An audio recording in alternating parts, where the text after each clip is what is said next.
Fala, torcida São Paulina, começando mais um vídeo no canal. No vídeo de agora vamos estar vendo aí tudo que o craque Miller falou sobre a chegada do Rafinha, novo aí gerente de futebol. Rafinha que chegou falando muita coisa e lógico, eu tô trazendo tudo pra vocês. Antes de mais nada, sabe, deixa aí embaixo, desce aí embaixo, deixa seu like, se inscreva no canal, ative o sininho de notificações, tem vídeo no canal todos os dias pra vocês curtirem.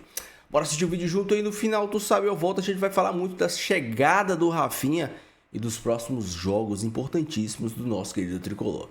Créditos e direitos autorais, deixa a descrição, sem mais enrolação. De confiar. Bora pro vídeo. Chegou falando com propriedade. O que vocês acharam da entrevista do Rafinha? Vou começar pelo Silvestre e depois eu quero que o Miller destrinche este Rafinha, porque o Miller tá lá dentro do São Paulo, conversa com muita gente. Fala, Silvestre.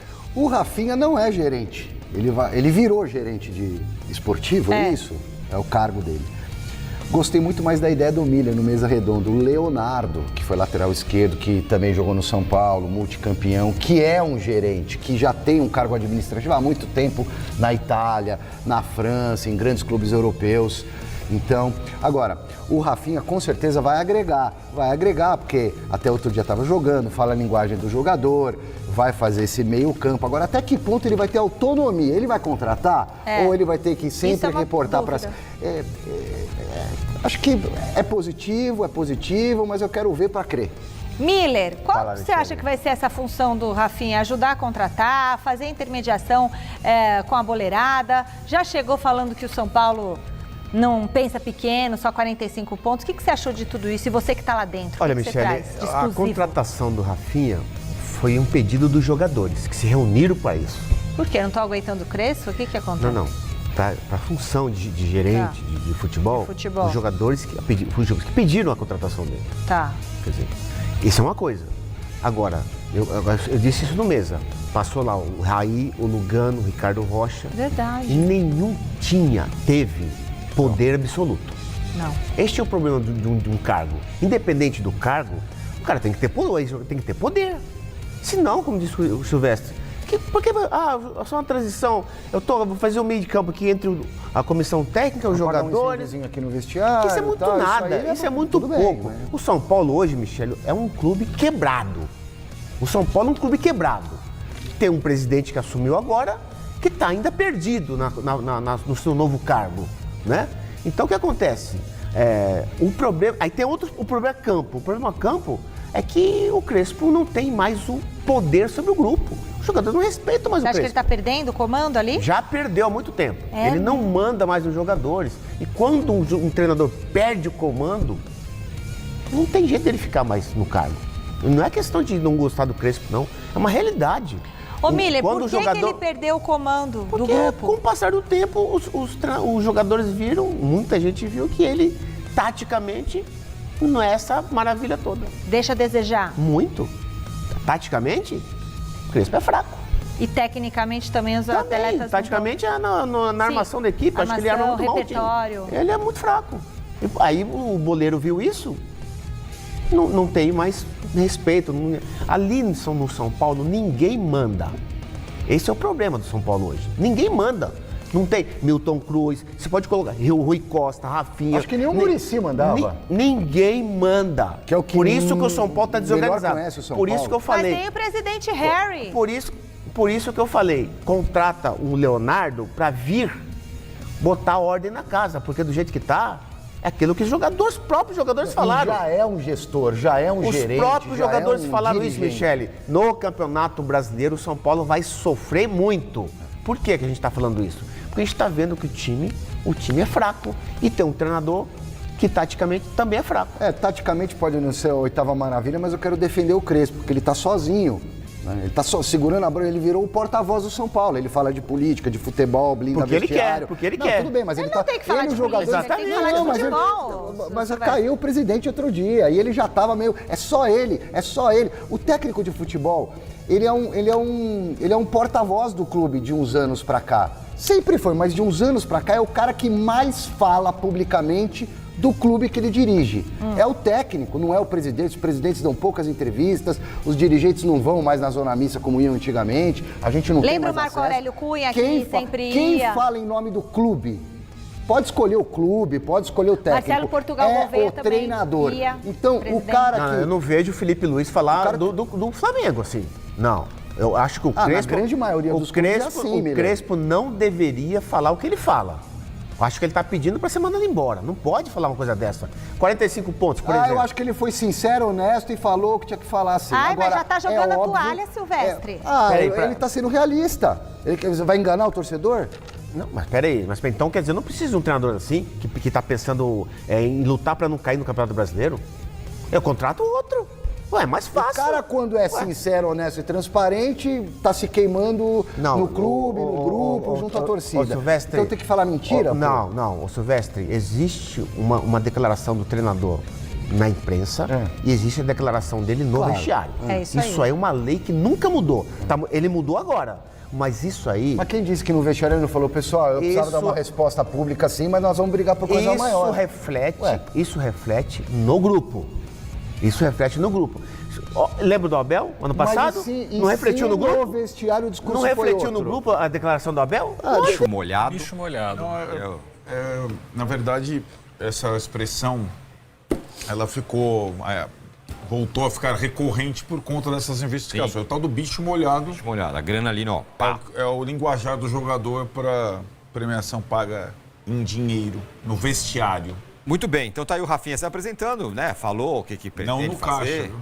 Hã? Não no caixa. O bicho molhado é a expressão para... Você tem uma vitória, ganhou um jogo importante. Sim. Chega lá, na hora... Tá lá o envelope. Ou envelope, ou qualquer que seja a forma de pagamento. Enfim, essa foi uma das questões ali do que ele respondeu. Falou também sobre o que ele vai fazer, o que ele não vai fazer. Reforçou que o São Paulo não pode estar no lugar que está. Mas o fato é que o São Paulo vai encarar nada menos do que o Flamengo amanhã na estreia do Campeonato Brasileiro, já com o Rafinha apresentado, né? E com sobre o Crespo ele falou, né, que no calor do momento ali, uma declaração que talvez um pouco além, o São Paulo não é para estar onde está, nunca entra para não disputar e tudo mais, algumas coisas ali. E aí, Arnaldo, que tal a primeira aparição do Rafinha? Na verdade, eu acho que, como começou com uma comparação, ou evitando a comparação com o Muricy Ramalho, eu acho que o que ele pode fazer de diferente é, de fato, criar o tal elo entre jogadores e direção, coisa que não aconteceu com o Muricy Ramalho. Por diversos fatores. O Muricy Ramalho não tem mais ascendência sobre esse jogo. É como se fosse um cara notório no futebol que trata com outra geração. Essa outra geração, ela vive no WhatsApp, no Instagram, o empresário manda não sei o que lá. É outro trato. O Rafinha não. O Rafinha é o cara do WhatsApp, do Instagram, conviveu com os caras, era o líder do vestiário. E, de fato, os jogadores confiam nele. Confiam nele para, por exemplo, olha, o atrasado tal vai chegar a tal. Eu banco, eu tô... O elenco do São Paulo está completamente desamparado há anos. Há anos. Desde que começou a briga Belmonte e Casares no ano passado. O São Paulo sobreviveu ao ano passado rachado, sem escândalo ainda, sem renúncia. Mas não tinha... Os jogadores já estavam abandonados desde a época do Zubeldia. Completamente abandonados. E já sem o Rafinha, né? Coincidentemente, ele tinha saído do clube, tinha se aposentado, ido para o Curitiba e tal. Enfim, eu acredito que o dia a dia, de fato, melhore. E também ele possa, aí, em relação à comissão técnica, repare que ele falou, eu conheço todo mundo aqui, estou conhecendo a comissão técnica. Essa é uma questão. Ele não trabalhou com o Crespo, ele não foi treinado pelo Crespo. O Zubeldia adorava ele, mas ele não trabalhou com o Crespo, ele trabalhou com o Zubeldia. Né? É outra circunstância. E aí eu acho que o Crespo ele já tomou o tal do puxão de orelha do presidente. E agora eu acho que o Crespo, ele de fato não vai precisar falar mais sobre nada que não seja o campo. Talvez até quando perguntado ele faça o que ele fez no ano passado. Isso aí é com a diretoria. Quando ele chegou, a gente falou que mudou. Mas o que mudou da chegada do Crespo para cá? Como o Crespo mesmo falou, saiu todo mundo. Uhum. E ele foi sendo obrigado a falar das coisas. É claro que essas circunstâncias todas, elas não justificam a substituição do Crespo contra a Portuguesa que levou o time à derrota. Não justificam. Mas é claro também que tudo isso que aconteceu interferem no trabalho do treinador e dos jogadores. E, de novo, não é porque o jogador está com o direito de imagem atrasado, como o Rafinha falou, foram campeões. Esse é um modus operandi que vem no São Paulo desde a pandemia com o Leco. É um absurdo. E o São Paulo convive com isso. O Corinthians, a gente tem que sempre diferenciar. O Corinthians optou por outra coisa. Nós não vamos dever 1 centavo, a gente vai dever para os outros. Aqui não vai faltar. Os outros, o Corinthians não paga 1 milhão para ter o Alisson. Ele não vai pagar. Agora, não vai faltar para o Memphis Depay. Ou vai faltar alguma coisa que ele vai pactuar depois, não vai faltar para o Garro, não vai faltar para o Alberto, não vai faltar para o Mateuzinho, não vai faltar para o goleiro reserva, não vai faltar para o roupeiro, não vai faltar para o cara da cozinha, não vai faltar. Foi assim desde a época do Melo. Essa é uma diferença. E no Corinthians, quando teve essa situação toda de impeachment e tal, tinha um ex-jogador com trato com os jogadores, como o Fabinho Saudável, que é da geração dos caras. É o Rafinha do Corinthians, com outra atitude. Não é corintiano de coração, não jogou no Corinthians e tal. O Rafinha tem essas circunstâncias. Então, para efeito imediato, eu acho muito boa a chegada do Rafinha. Mas isso só soluciona o dia a dia, o treino e possivelmente também a comunicação. O resto está muito longe de ser resolvido. Não é o Rafinha que vai resolver o salário atrasado, a falta de jogador, né? Essa situação toda que está cometendo o São Paulo há muito tempo. Agora, talvez, tendo uma pessoa fazendo esse meio campo, literalmente, as outras tenham mais condição de trabalhar no que precisam. O Rui Costa nas contratações, o Crespo no treino do dia e assim por diante, né? Então, essa é a situação. E o São Paulo está em mutação, né? Na realidade, eu acho que desde que caiu o Casares, entrou o Macis, muita gente saiu, pouca gente entrou. E nós vamos ver qual o efeito imediato disso, porque tem um efeito imediato no sábado. Primeiro, amanhã contra o Flamengo, em termos morais, em termos de autoestima.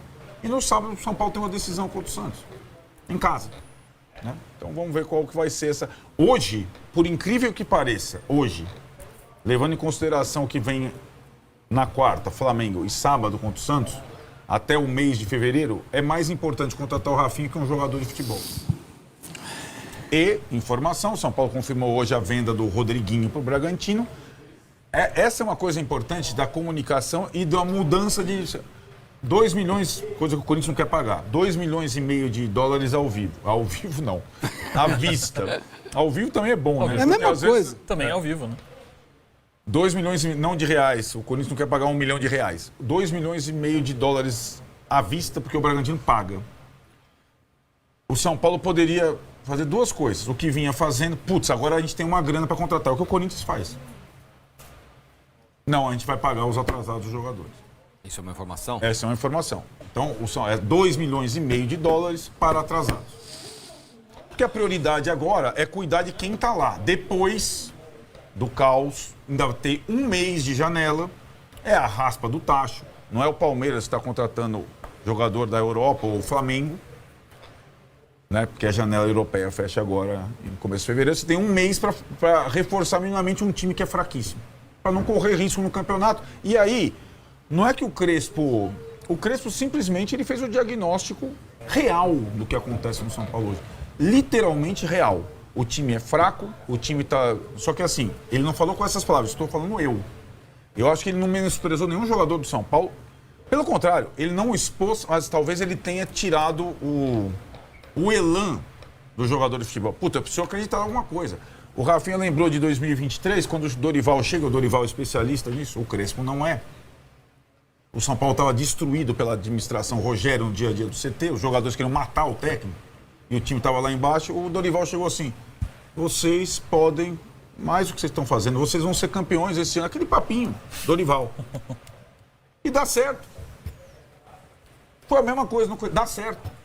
Porque o jogador de futebol, sobretudo brasileiro, é acostumado a se encantar pelo canto da sereia. Mesmo no Palmeiras é assim. Mesmo no Flamengo é assim. Então, eu acho que o que Crespo fez, ele não vai poder fazer mais, embora eu concorde plenamente com ele. No diagnóstico que ele fez é melhor do que o nosso aqui na bancada, porque ele conhece mais o que está acontecendo lá dentro do que a gente. Deixa aí nos comentários a sua opinião, o que você achou da chegada do Rafinha, se ele pode contribuir para esse momento conturbado do São Paulo. E sendo bem sincero e direto, o Muricy não estava mais conseguindo desempenhar o papel que era a ele denominado. Talvez com a chegada do Rafinha, obviamente, a troca do Júlio Casares, a chegada do Rafinha, o Crespo tenha mais tranquilidade para conseguir fazer esse time jogar. Eu acho que o Rafinha, ele chega com moral de chegar nos jogadores para falar verdades, chegar na diretoria para falar verdades e chegar no próprio Crespo e falar verdades. Se o Rafinha perceber que alguma coisa não tá funcionando, eu acho que o Rafinha tem moral para chegar e falar: Crespo, vamos conversar um negócio aqui. No jogo passado, no jogo retrasado, aconteceu isso. Por que você tá fazendo isso? O que você acha de fazer isso aqui? Testar isso aqui? Pensa nisso. Porque o Muricy, ele nunca faria isso. Porque ele já disse que não é do tipo de cara que chega dando pitaco. O Muricy sempre deixou claro: se o técnico quiser chegar até mim, ele venha. Se não, eu não vou entrar no meio. Não vou dar minha opinião. Eu não acho que isso vai acontecer com o Rafinha. Eu acho que o Rafinha vai estar mais próximo dos atletas. E caso haja algum tipo de insatisfação, ele vai conseguir levar isso ao Crespo. E principalmente, acho que o Rafinha vai conseguir perceber que se tiver alguma coisa errada, ele vai falar pro Crespo. Ele tem, pra mim, a moral e o respaldo de chegar no Crespo e falar assim: Crespo, talvez isso aqui não esteja dando certo. Ou então, pelo menos, entender: Crespo, por que você tá fazendo isso? Porque, sinceramente, o torcedor São Paulino, ele se pergunta por que o Crespo, aquele lá contra a Portuguesa, fez o que fez.